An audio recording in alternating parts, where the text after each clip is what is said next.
From Gigi Hadid to Naomi Campbell, and more models from the fashion industry. Top models are phenomenal at being likable, and with their millions of followers, they've played a role, although not deliberately, in the annihilation of millions of innocent animals, mistreatment of workers, and the pollution that comes from textiles. According to the Journal of Retailing and Consumer Services, impulse buyers from Instagram alone has Gen Z at 41%, Millennials at 34%, and Gen X at 32%. Because Gen Z grew up in a world of technology, instant gratification, and is the biggest generation, coming in at 32% of the global population, marketing to them is the best thing the fashion industry can do and has succeeded. But consumerism, from all generations, has been the death of our planet and the people in it. Thousands of sheep, cows, and other animals are being bred and made to live in unnatural ways that provide luxury to us. Now, when we think of sheep, this image usually comes to mind. Small herds of flock on beautiful green fields or mountains. No worries, no fuss. Little baby lambs are especially cute. Wool production generates about $2 billion annually around the world, according to Business Wire. And according to the International Wool Textile Organization, 1.1 billion sheep roughly are owned by the wool industry. Although meat, milk, and warm clothing were the initial reason for the domestication, it's now scaled to a level of extremes, because shearing, breeding, and then slaughter are the main forms of sheep cruelty.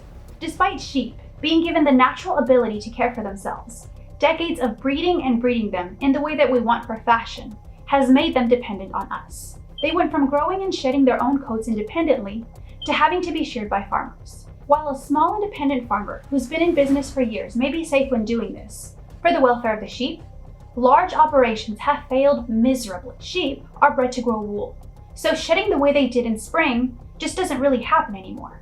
Now, while vegan protesters argue that sheep shearing should be banned, they're failing to see how much wool the sheep would actually grow, and this isn't healthy for them. However, sheep shearing should always be done safely. Now, one thing I can also agree with is how much sheep are being bred for the purpose of humans to use it as fashion. Sheep usually produce one baby at a time, but breeding practices for profits have made it so that 2 lambs at a time are born, making it gruesome for the mother. Now, the average lifespan of a sheep is 12 years. But because they start losing the ability to produce enough wool at the age of 6, they're sent off to slaughterhouses where the conditions are gruesome. Live exports is usually the way this happens. Now, thousands and thousands of sheep are packed in together in a ship to suffer, because it can take weeks and weeks to reach their destinations. And by not providing any kind of warmth, comfort, or shelter, when the locations hit record highs or lows, can make staying alive an impossible task. The sheep that aren't slaughtered for meat are reused for milk and breeding. And the new lambs that are bred often struggle to get enough milk because the mom is so weak. Now, this still doesn't stop the wool industry from using these lambs either. The remainder of their lives is often finished out in horrible conditions, making 6 or 7 the new norm of their lifespan. Now, although the US market for lamb has weakened over the decades, the wool industry is still a problem. Nowadays, only 2% of sheep worldwide are wild sheep. Now, unlike the wool industry, the leather industry uses the actual skin for top-of-the-line fashion in stores and runways all around the world. Cows, pigs, goats, and sheep, along with alligators and other exotic animals, are either used for leather after a life of service or killed on the spot for it. Now, I've talked about what dairy cows go through right before they're obliterated. I'll link that right here. But the worst part is probably how it's done. Being unalived and having their throats cut without painkillers or things alike is a norm only in the factory farm business. And this is one of the things that really does it for me. With so much demand for leather, which is popular even with minimalists, who they themselves live just with the things they need and nothing more, the leather industry won't stop anytime soon. Even if someone's vegetarian, but they're still buying leather, it's still contributing to factory farms and slaughterhouses. Now, the majority of leather comes from India.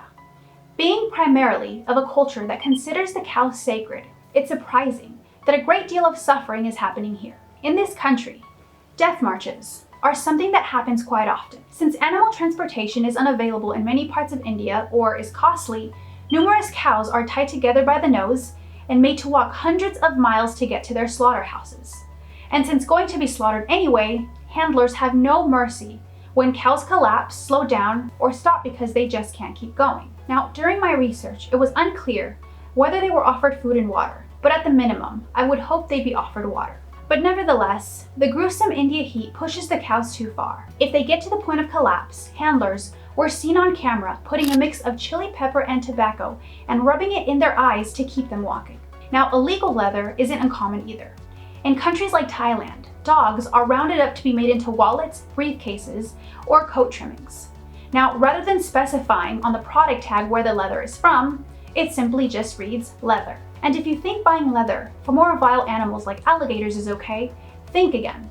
They play a huge role in creating habitats and keeping ecosystems in balance. Lastly, the most obvious one is fur, which are the most confined animals of all. At the point of capture, wild animals are caught in conibear traps, which crush their necks, jaw traps that slam on their legs, or water traps that drown animals for 9 tormenting minutes. Days later, most wild animals are found alive, then taken to fur farms where they are stuffed in small cages with other animals. This video here shows that fur farms are some of the worst. Був один момент, теж який запам'ятається мені все життя. У мене була улюблена норка, і вона стала слабкою. Я не знав, що з нею. Можливо, вона отруїлась, можливо, вона просто переживала якийсь недух. Я намагався зігріти власним теплом тіла її, але вже вплинула. І вона померла на руках. Mink, foxes, raccoons, rabbits, chinchillas, and dogs are the most common animals found in fur farms. While animals that are born there are given dignity in the beginning of their lives and kept with their moms for the first few weeks of life, they are eventually put in their own cages. And signs of anxiety, self-harm, and cannibalism begin to emerge as the animal becomes more stressed. But it only takes 1 to 2 weeks until it's time for them to go. Electrocution, gas, poison, suffocation, and being skinned alive is usually the way it's carried out. Now, the fast pace of the fashion industry has unfortunately led to worker mistreatment, and the current king of the industry is responsible for it. Fast fashion, where extremely affordable clothing is bought on a daily basis and discarded after only a couple of uses, has the world wrapped around its finger. By 2030, it's estimated that the fashion industry will consume resources equivalent to 2 Earths. This means that the already demanding work field will be more demanding. By outsourcing employees from low-income countries to do the hard labor, they're able to pay them less. But because these countries aren't necessarily law-abiding, the safety of these employees isn't important to officials either. Numerous injuries and illnesses have arisen and have been the center of controversies as well as toxic chemicals that they're inhaling. But because so many people have fallen victim to consumerism, the fastest labor worker will never work fast enough. Bladder infections, due to not being allowed to take bathroom breaks, being pressured into taking contraceptives, and being denied maternity leave are some of the few things that they deal with. Now, being mostly female in this workforce makes them especially vulnerable to harassment. And girls as young as 10 years old being allowed to work with heavy machinery is a norm. A report by Oxfam in 2019 found that 1% of Vietnamese workers and 0% of Bangladesh workers earned a living wage. As if all the things mentioned earlier weren't enough, a lot of them are breaking their backs and fingers to not make the minimum for a simple living. But more than that is being broken, and that's the well-being of our planet. Fast fashion wasn't made to last. Each second, 1 garbage truck full of clothes is being dumped at a landfill.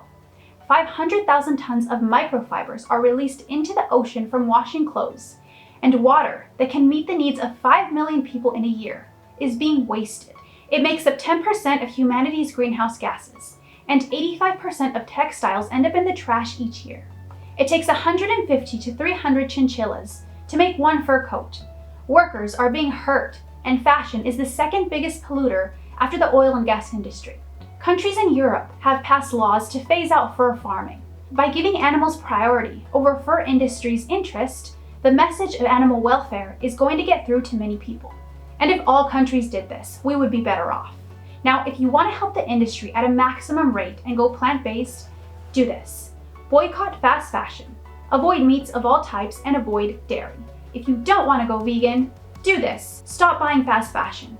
Recycle whatever clothes you can, donate and sell, and get your clothes from repurposing only. In the end, the choice is yours.